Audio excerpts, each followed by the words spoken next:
Hello guys, നിങ്ങൾ അൽഫാം, മന്തി, ഷവർമ ഇതുപോലത്തെ fast ഫുഡെല്ലാം കഴിച്ച് മടുത്തവരാണോ? അങ്ങനെയാണെങ്കിൽ നിങ്ങൾക്കുള്ള ബെസ്റ്റ് ഓപ്ഷൻ ഞാൻ പറഞ്ഞുതരാം. വാ.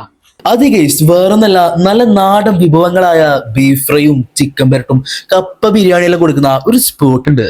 അത് വേറെ എവിടെയല്ല, നമ്മുടെ ഒളവറ ഗേറ്റിന് സമീപത്തായിട്ടുള്ള ജുനൈച്ചാന്റെ തട്ടുകടയാണ് കേട്ടാ.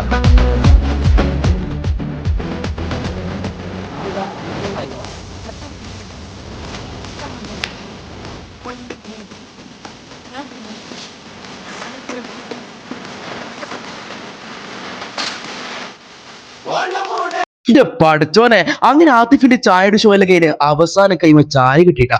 ആത്തിഫിന്റെ ചായയുടെ ഇഷ്ടപ്പെട്ടവർ കമന്റ് ഇട്ടിട്ടാ. ഫുഡെല്ലാം കഴിച്ചിട്ട് നല്ല പീരീഡ് ഉണ്ട്. പക്ഷെ നമ്മൾ പറയുമ്പോൾ നിങ്ങൾക്ക് വിശ്വാസമല്ല. കസ്റ്റമറോട് ചോദിച്ചാൽ നമുക്ക് അടിപൊളി അടിപൊളി ഫസ്റ്റ് കസ്റ്റമർ അല്ല, ഫസ്റ്റ് കസ്റ്റമറാണ്. ഫുഡ് അടിപൊളിയാണ്. സൂപ്പർ. കസ്റ്റമറാ അങ്ങനെ കസ്റ്റമേഴ്സിന്റെ റിവ്യൂ കേട്ട് നമ്മളെ ഏത് മൂഡ് ഫുഡ് മൂഡ് അതോണായിട്ടാ.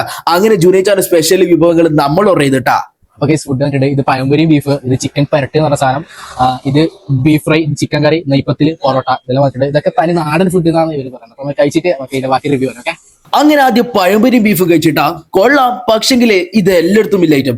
നമുക്ക് വേണ്ടത് സ്പെഷ്യല്. അങ്ങനെ ഇവിടുത്തെ സ്പെഷ്യൽ ഐറ്റമായ നെയ്പ്പത്തിരിയും ബീഫ് എടുത്ത് ഒരു കഷ്ണം നെയ്പ്പത്തിരി ആ ബീഫും എടുത്ത് കഴിച്ചല്ലെ മക്കളെ. ഇത്രയൊക്കെ പൊക്കി പറയാൻ കാരണം വേറൊന്നല്ല, മാഷാ അല്ലാ, അവിടെ ഫുഡ് ഉണ്ടാക്കുന്ന നേച്ചിന്റെ കൈപ്പുണ്യാണെന്ന് തോന്നിപ്പോകുന്ന തരത്തിലുള്ള ടേസ്റ്റ് ആട്ട ഫുഡിനൊക്കെ. അങ്ങനെ അടുത്ത സ്പെഷ്യൽ ഐറ്റം ചിക്കൻ പെരട്ടിന്റെ കൂടെ അതേ നെയ്പ്പത്തിലും എടുത്ത് ഒരു കഷ്ണം പെരട്ടും കൂടെ പിടിച്ചാൽ മക്കളെ, രണ്ടും ഒന്നിനോടൊന്ന് മെച്ചെന്ന് തോന്നിപ്പിക്കുന്ന വിധത്തിലുള്ള ടേസ്റ്റ് ആണ് കേട്ടോ. അടുത്ത ഫുഡിനെ പറ്റി പറയുന്നതിന് മുന്നേ എനിക്കൊരു സങ്കടകരമായ കാര്യം പറയാനുണ്ട്. വേറൊന്നല്ല, ഇവിടുത്തെ ഏറ്റവും സ്പെഷ്യൽ ആയ ഒരു ഫുഡ് ഉണ്ട്, സാക്ഷാൽ കപ്പ ബിരിയാണി. അതെനിക്കിന്ന് കിട്ടിയില്ല. കാരണം വേറൊന്നല്ല, ആഴ്ചയിൽ 3 ദിവസം മാത്രമേ ഉണ്ടാവൂ. ആ 3 ദിവസം ഏതൊക്കെയാണെന്ന് ഈ വീഡിയോന്റെ അവസാനം പറയുന്നുണ്ട് കേട്ടോ. പിന്നെ ഇവിടുത്തെ ചിക്കൻ കറിയും പൊറോട്ടയും കഴിച്ചതിൽ വെച്ച് എനിക്ക് തോന്നുന്നത് ഒരു ആവറേജ് എന്നാണ്. കാരണം വീട്ടിൽ നിന്നൊക്കെ ഉണ്ടാക്കുന്ന ഒരു സാധാരണ കറി പോലെ. അവസാനം ചിക്കൻ ഡ്രൈ ഫ്രൈയും കഴിച്ച് മതിയാക്കിട്ടാ. എന്റെ വയറ് ഗമ്മത്തായി. I am so happy.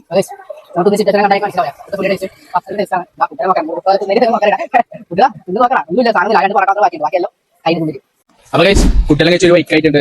അപ്പൊ ഇവിടുത്തെ ഫസ്റ്റ് ട്രൈ ആയിട്ട് തോന്നിയ കാര്യം വെച്ചാൽ ബീഫ് ഫ്രൈയും നെയ്പ്പത്തിലും അതുപോലെ തന്നെ ചിക്കൻ പെരട്ടും. ഇസ്മായിൽ ചായട്ടും തിന്നാൻ പറ്റിയെന്ന് പറയുന്നത് സ്പെഷ്യലായിട്ട് കപ്പ ബിരിയാണിയാണ്.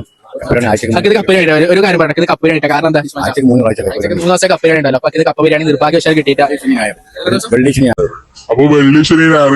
അടിപൊളി കപ്പ ബിരിയാണി കിട്ടും. അപ്പൊ മക്കളെ, ഈ സ്പോട്ട് മറക്കണ്ട. Bye from റിഹാനബു.